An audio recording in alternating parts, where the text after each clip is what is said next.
Dje në ora 9:20 në Gostivar, inspektorët policor nga Departamenti për Punë të Brendshme Gostivar në prani të punonjësit social kanë privuar nga liria një të mitur 15 vjeçar, duke vepruar sipas një denoncimi paraprak se ai kishte ngacmuar seksualisht dhe kishte kryer veprime seksuale ndaj motrës së tij të mitur. Në një bisedë zyrtare në prani të përfaqësuesve të qendrës ndërkomunale për punë sociale Gostivar, e mitura ka sqaruar se ngacmimi kishte filluar rreth një viti më parë përmes mesazheve me përmbajtje të pahishme, ndërsa më vonë kishte vazhduar me prekje fizike dhe tentative për detyrim të marrëdhënieve seksuale. Sipas dëshmisë, para 3 muajsh, i mituri, duke përdorur forcë fizike, kishte kryer veprim seksual mbi të. E mitura i është dorëzuar në kujdes qendrës për punë sociale Gostivar për mbrojtje dhe veprim të mëtejshëm. Në koordinim me prokurorin publik janë ndërmarrë masa për zbardhjen dhe dokumentimin e plotë të rastit. I mituri është dërguar para gjyqtarit të procedurës paraprake, i cili ka caktuar masën e paraburgimit prej 30 ditësh, pas së cilës është dërguar në institucionin penal përmirësues Burgu i Shkupit për vuajtjen e masës. Sektori për punë të brendshme Tetov evidenton 2 raste që lidhen me aksionet policore antidrog. Njëri ka ndodhur në rrugën rajonale Tetov, fshati Pirok, në fshatin Pallçisht i Poshtëm, ku është privuar nga liria një 18 vjeçar nga fshati Pallçisht i Poshtëm i Tetovës. Gjatë kontrollit të trafikut është ndaluar automjeti i pasagerëve Porsche me targa të Shqipërisë, e drejtuar nga një 20 vjeçar nga Kosova, me çrast tek ai është gjetur lëndë ngjyrë kafe.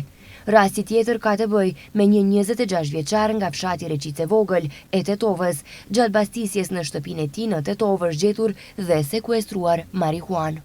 Dje në orën 9:15 në rrugën e Ohrit në Tetov, punonjës policie nga sektori për punë të brendshme Tetov kanë privuar nga liria një 22 vjeçar nga Tetova. Paraprakisht, ai me automjetin BMW, të cilin drejtonte, ka marrë pjesë në një aksident komunikacioni me automjetin e pasagerëve Toyota me targa të Tetovës, i drejtuar nga një 44 vjeçar nga Tetova, dhe një automjet të parkuar Audi me targa të Tetovës, ndërsa pas marrjes së masave dhe kryerjes së kontrolleve është konstatuar se ai e drejtonte automjetin BMW pa poseduar patent shofer. Automjeti është sekuestruar dhe pas dokumentimit të plotë të rastit, kundër tij do të vijojë kallëzim përkatës. Dje në ora 8:55 në sektorin për punë të brendshme Tetov është raportuar se në bulevardin Ilinden në Tetov, automjeti i pasagerëve Volkswagen Passat me targa të Tetovës, i drejtuar nga një 54 vjeçar nga Tetova, ka goditur një këmbësor 29 vjeçar nga Tetova. Në aksident këmbësori ka pësuar lëndime të rënda trupore, të konstatuara në Spitalin Klinik të Tetovës. Me urdhër të prokurorit publik, kçyrja e vendit të ngjarjes është kryer nga ekipi i sektorit për punë të brendshme Tetov. Dje në ora 16:20 në Tetov, punonjës policie nga sektori për punë të brendshme Tetov kanë privuar nga liria një 33 vjeçar nga Tetova, i cili është denoncuar nga bashkëshortja e tij 33 vjeçare se pas një zënke në shtëpinë e tyre familjare, i njëjti e ka sulmuar fizikisht. Ai është ndaluar në stacionin policor dhe pas dokumentimit të rastit, kundër tij do të vijojë kallëzim përkatës. Dje në orën 15:30 në sektorin për punë të brendshme Tetov, një 55 vjeçar nga fshati Shipkovice Tetovës ka denoncuar se më datë 27 prill, rreth orës 22 në rrugën Kiro Ristovski Dërnc, është sulmuar fizikisht nga një person gjatë kryerjes së detyrave të punës në ndërmarrjen publike komunale Tetov.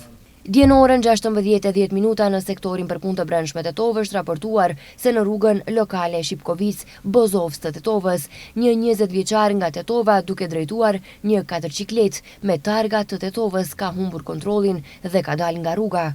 Në aksident lëndime të rënda trupore ka pësuar drejtuesi i mjetit, ndërsa lëndime trupore pasagjeri i tij 18 vjeçar nga fshati Llarse Tetovës, të konstatuara në qendrën urgjente në Tetov.